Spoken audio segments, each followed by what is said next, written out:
Cuenta la leyenda que un profesor de filosofía en un examen final colocó una silla frente a sus alumnos y les dijo: «Demuéstrenme que esta silla no existe».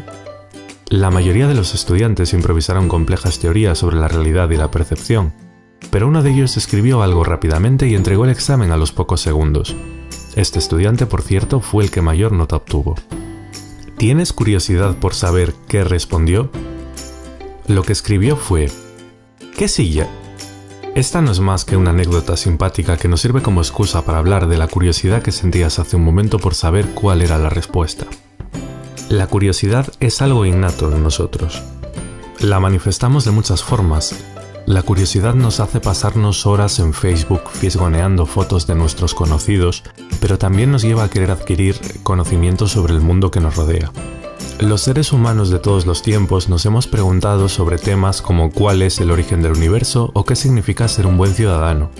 Lo que sucede es que tradicionalmente se buscaba la respuesta a estas preguntas en la fe religiosa, en fenómenos sobrenaturales, en lo que conocemos como mitos.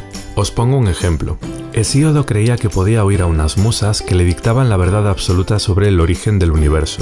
Decía que solo existía el caos hasta que aparecieron unos dioses con poderes tipo X-Men que no paraban de pelearse entre ellos, dando lugar, entre tanto, al mundo que conocemos.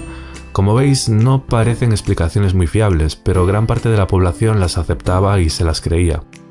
Recordad que eso que nosotros llamamos mitología era su religión. Por suerte, en el siglo VII a.C. sucede algo decisivo para la historia del pensamiento.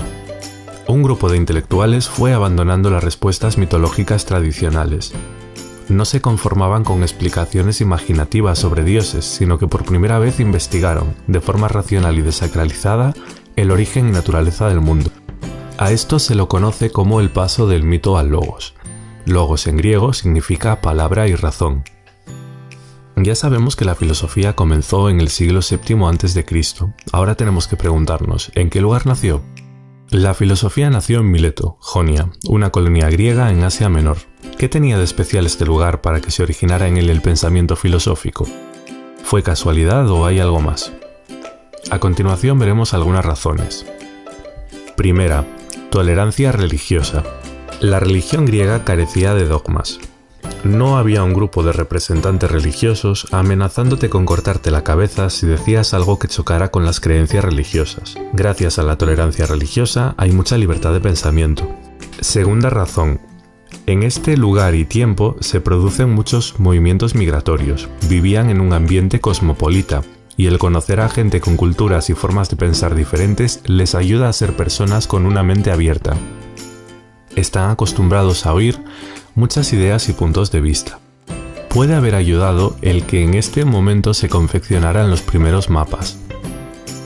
Se hicieron expediciones de reconocimiento del terreno. Los cartógrafos, las personas que hacen mapas, se dieron cuenta de que no había una correspondencia entre la geografía de los libros míticos como la Odisea y la realidad. Esto les hizo dudar de la veracidad de los mitos. Cuarta razón. También en este momento se empiezan a escribir las primeras legislaciones. Los legisladores se dan cuenta de que el pensamiento mítico es insuficiente para responder a las necesidades del pueblo. Y paralelamente, los intelectuales griegos se dan cuenta de que necesitan alejarse del pensamiento mítico para encontrar explicaciones sobre el mundo que les rodea. Otra razón es que gracias al comercio, algunos ciudadanos vivían acomodados pudiendo disponer de tiempo de ocio. Como de aquella no existía la televisión, pues se dedicaban a pensar. ¿Quién fue el primer filósofo?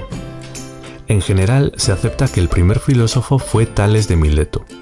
Le llamaban así porque era de Mileto.